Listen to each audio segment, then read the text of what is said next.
Congresswoman Matsui, thank you for coming. I want to welcome you. She is the ranking member on the House Communications and Technology Subcommittee. I served with her husband, Bob Matsui, who is a great man, just a remarkable, not only leader, but just a kind, thoughtful, good man. And so I'm very glad to welcome Congresswoman Matsui, who has been a leader on 5G, on broadband, and uh, and so many different issues that are important to our member companies. Um, uh, as you address our group, know that we are, advocates for much of what you've been leading on, Great. from the broadband, closing the digital divide, to leading the policies for 5G leadership around the world, for an open internet.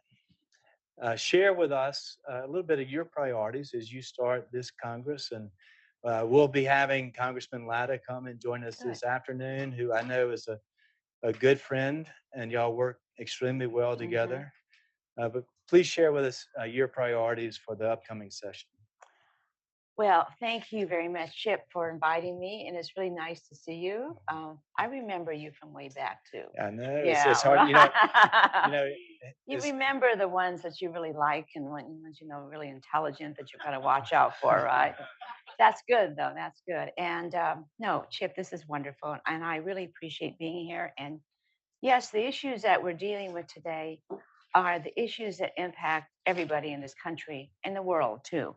But particularly these issues that we've still been dealing with, connectivity, broadband, equity, and things like that, are really more important than ever today, I think, to so called people on the street, because we've gone through an awful lot the last 2 or 3 years. And I think all of us understand now how important it is for our own I guess not only our own intelligence, but the sense of being able to communicate. When you think about education, healthcare, and everything else, technology is critically in the middle of all of that. So I am really delighted to be the ranking member. I'm happy that my Democratic colleagues supported me on communications and technology. And I'm delighted to work with my really good friend, Chairman Lotto. We have worked together on many things, and technology, despite some classic battles that had happened in the past, and really is an area where we have been able to be bipartisan. It's been more of a regional situation that we might have had differences, but I think today, given what's going on in rural and urban areas, there is a sense of we're all in this game together, and we all need to be able to have access, and we all needed to make sure that everybody understands the importance of technology in all sectors so as we move forward.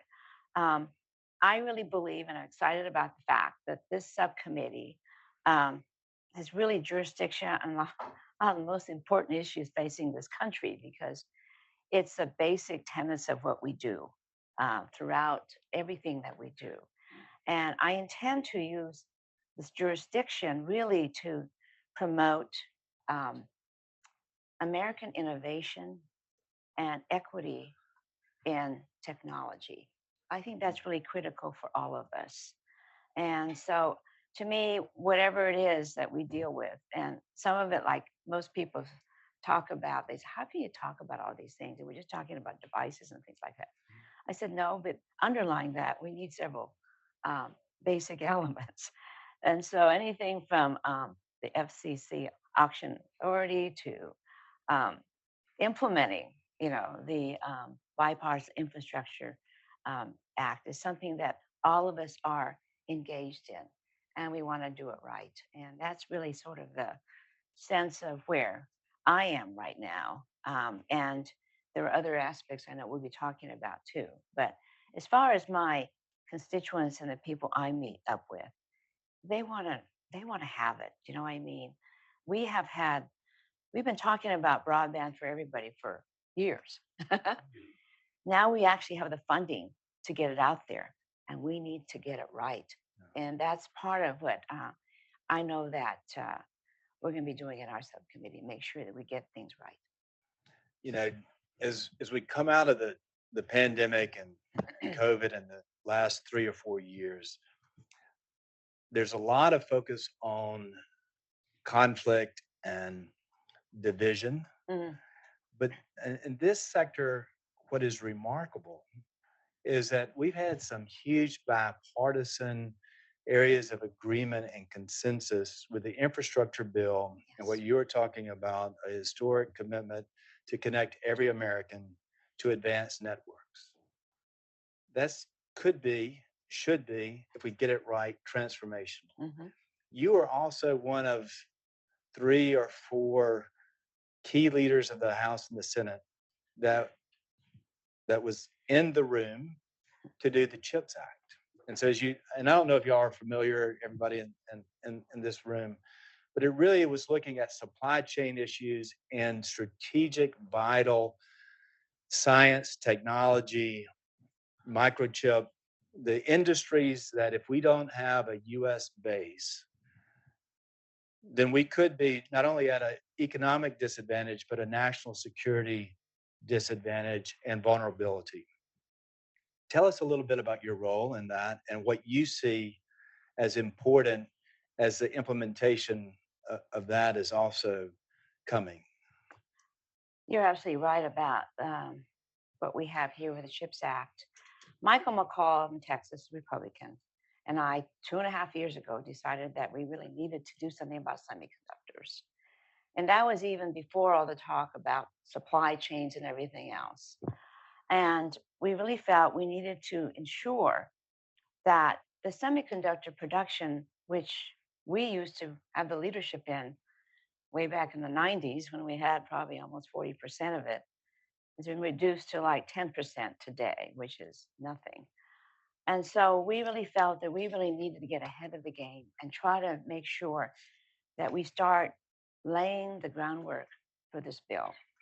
So we put something together. We had it out there for the longest time, and people liked it, but it didn't have any energy to it, you might say, or excitement to it.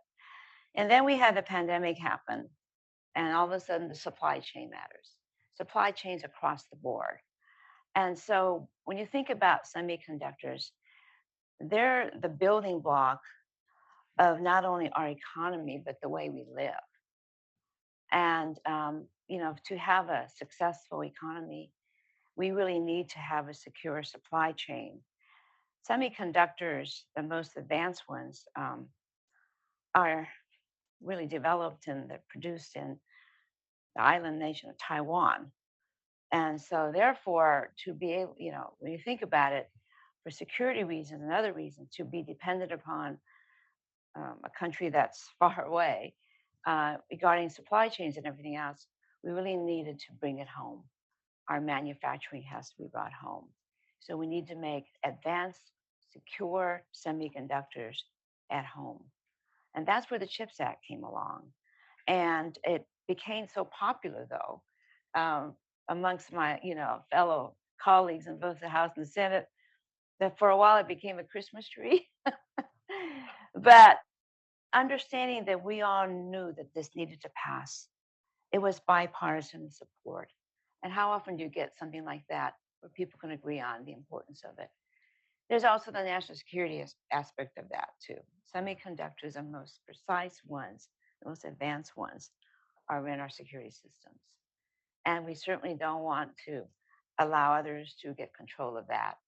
And so therefore it became a piece of legislation that really advanced this in a way where we understood it's for the future.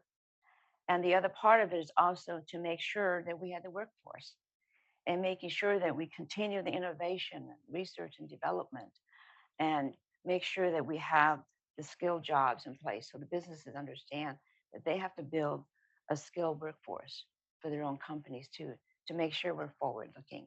I'm excited about that. I'm excited about where the CHIPS bill is going. Um, Secretary Raimondo has been absolutely fabulous. She released the notice of funding opportunities, I guess it's last week. she knows she has to get this out the door as quickly as possible. This is also implementation. We have to get it out as fast as possible. And certainly all of us, whether we're Republican or Democrat, we're looking to see how we might leverage this in our own communities too.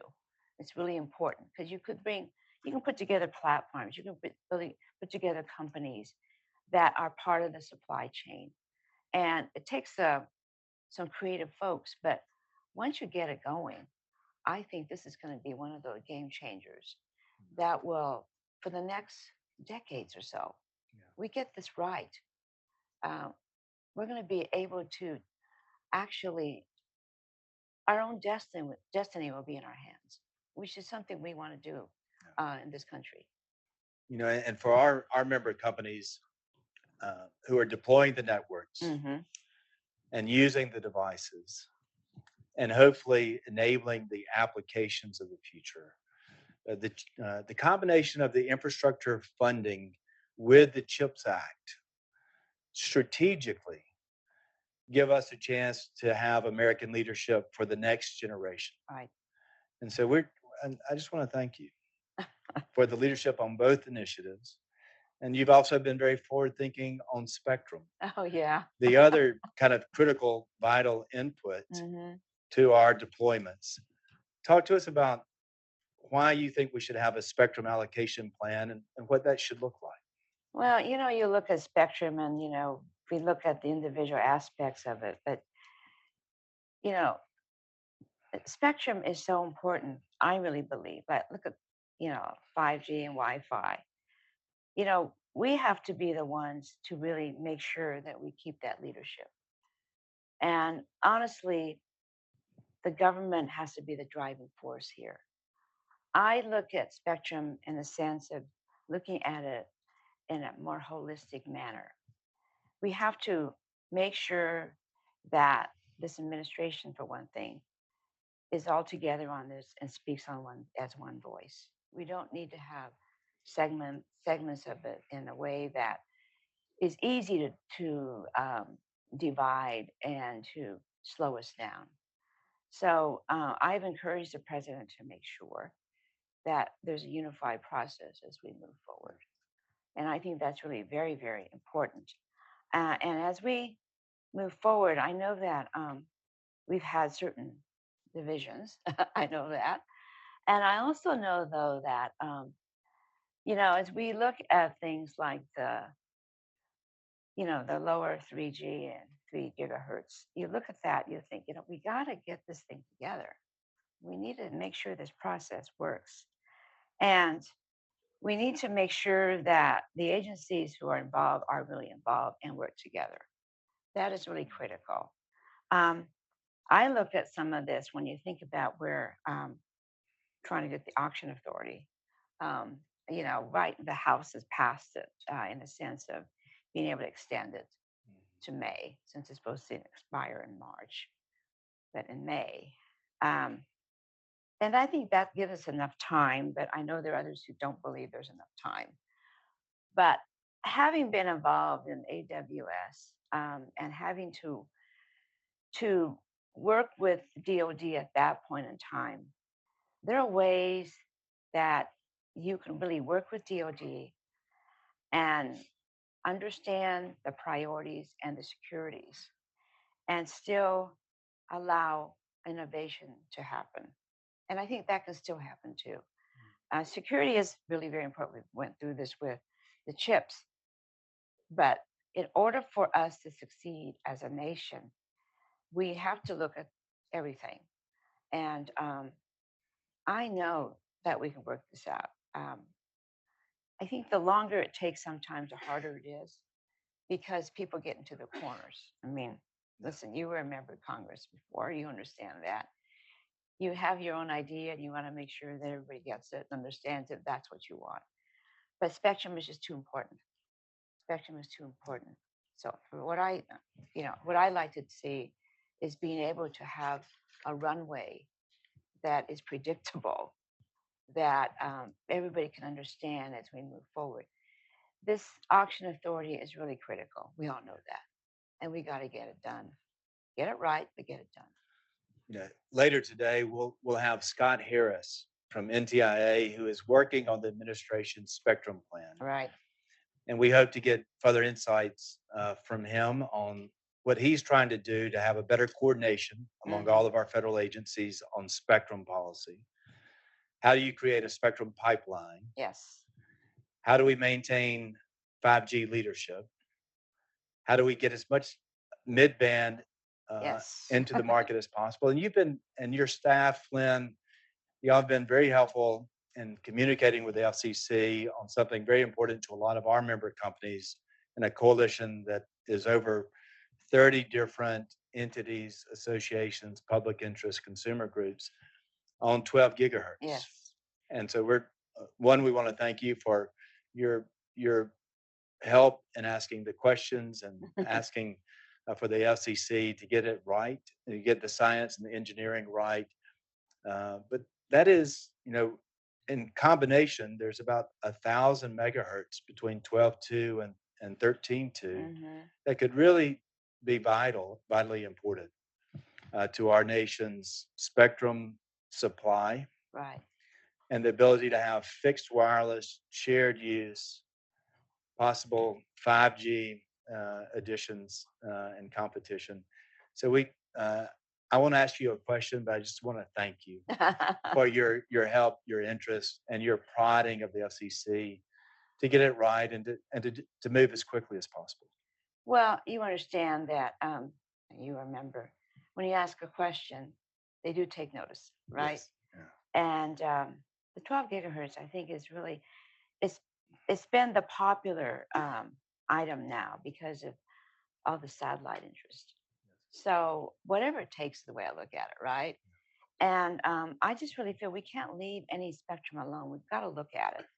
And not everything is going to be easy. And there's always other entities involved in it. And people don't want to give it up, right? Yeah. So, but we need to have some shared cooperation because I look at it as another opportunity. And I think all of you do too, because it shouldn't be just, obviously there are times you have to sort of set aside for certain activities. But I will say that I think there's enough there. And I think we're very creative and technologically, I think we can use it in different ways too. I don't believe we should ever close the door on anything because American innovation is vast. They'll think about another way to do something or use spectrum or whatever. And I really feel that's what makes us different from others in the world. Well, and as you kind of talk through that, one thing that is amazing is I work with our member companies. The technologies that are evolving and emerging in spectrum management and Hmm. spectrum sharing and beam forming, the ability to now more efficiently manage spectrum so that government users, federal agencies, and private users can coexist and Right. share. Those advancements really can be something that we hope the NTIA takes into account, the FCC takes into Hmm. account, that these new emerging capabilities to be very efficient with spectrum, to Right. manage it, to share it, develop it, whether it's, and we think it gives us a win-win opportunity that you can have multiple uses across a band, whether it's satellite or 5G or fixed or shared. And so Absolutely. you and your staff's leadership on really pushing, uh, combined with the CHIPS Act, combined with the infrastructure. One other subject that we've talked about pretty extensively with all of our different guests today, but you've been a leader on how do we clear away the barriers to deployment. Oh, For yes. example, you were the leader on dig once, Right. so that if we're digging and trenching along our highways, don't dig twice. All of you have had that experience of they're digging it up again. They're digging it up again. Why? Three times, and they cover it up and they dig it up again. No, I really think that that was a practical way of looking at how do we get the deployment right. I can tell you that in my own district, we are deploying a lot of light rail lines, right? And so you can see what is happening there. You dig at once, right? And you cooperate, and what else? Broadband, whatever. Um, and so I've been also encouraging DOE and DOT, and also just looking at how we deploy broadband and EV charging, right? We ought to be able to do it that way too. Just let's put it out there, and we all know it has to get done. So I think I do know that my constituents are happier because the streets aren't torn up as much, and it's much more efficient. And also, we all know we can get it's deployed faster. So I think it's interesting because when you can actually see something that is practical but really does expedite some of the technology, it's impressive. I think it's very practical. Is what it is. Well, and that's, what we would like to do is work, with the members of the oversight committees, work with Alan Davidson at NTIA, Yes. then work with the state broadband offices, and then work with the localities and municipalities to adopt best practices and best models of whether it's one touch make ready as far as touching the poles once, Yeah. digging once, giving shot clocks for how, reasonable periods of time for localities and railroads and others to grant permits and access and not to charge unreasonable fees. And so Yes. those are things that we're working so that the goals of the broadband infrastructure bill are not undermined with unnecessary delays and cost as we deploy, whether it's fiber or 5G or fixed or low Earth orbit satellites and the terrestrial network to support that. Right. Right. So those are it's really a great time to be in our industry. Yes. Yes. And but we do have those challenges, and we're thankful that we have a voice on the committee in a leadership position that helps us. Uh, One other part of all of these aspects is how do we not only deploy the networks, but for a lot of low income and disadvantaged Oh, yes. communities, how do they afford Mhm. broadband? And so part of the infrastructure bill gave the Affordable Connectivity Program, the ACP, Right. that helps subsidize that. And what we're learning and seeing is across the board from incumbent to competitive networks, that's helping make the financial or the business case for deploying everywhere, Right. which achieves a lot of your goals of bringing greater equity, closing the digital divide. Talk to us a little bit about why that's also so important. Well, it's so important because when you think about connectivity, it has to be for everybody. And I don't think we'd be successful unless everyone in this country feels like they're connected and they're not left behind. So to me, digital equity, inclusion, and literacy are so important across the board, not only for the youngest person, but for the oldest too. I think we found that out with the pandemic. That was a great learning experience. You realize the people who are left out. And you want to use that lesson and try to, how do we figure this out? And everybody started looking at what we can do. And, whether it was school kids or being stuck at home or seniors, and you realize some of the places that people look toward in order to be able to access the internet, right? And libraries got involved, and any place where there can be a place where you can have we call it an anchor institution. There are a lot of anchor institutions throughout that were created in a way that was um, for the time was really important. But using that, I really feel that and we put together a bill. Senator Lujan and I did with a Digital Equity Foundation because we really felt that we ought to be able to have a nonprofit to really leverage both the private and the public assets in order to really understand and make sure that we cover everybody. Access has always been important. We all know that. And trying to get people to get the connectivity. But we couldn't, adoption is really important too. You could have it there, but if you can't adopt it, that doesn't do any good either. And so for all of us, I really feel, I think I would say it's across the board. We've talked so much about broadband and rural connectivity and urban connectivity. But now the rural and urban are very much in the same place. We all need it. And how we get there, there are many ways of getting there. We're just talking about it now. Yeah. And it's not just one way, which is why it's whatever we have here with the infrastructure bill, whatever we have with anything we do here with the other individual bills, all of it is not just targeted to one way. It's whatever way we can get there. It's what it's all about. And I know all of you in particular are very competitive, and that's really good. It's just not one way. And you've always had to think about different ways, which is good. And so there are things there that I really feel are more important than ever. Um, Young kids now being able to have their iPads and connect to their teachers, being able to have access in the health arena too, to make sure that you can have access to some of the rural areas. So some of these patients who can't possibly ever, reach their doctor and get any care. And telehealth has been very important. I'm really involved in telehealth. Those are the kinds of things that we realize that disparities existed, and technology can really make the leap in order to make people come closer together.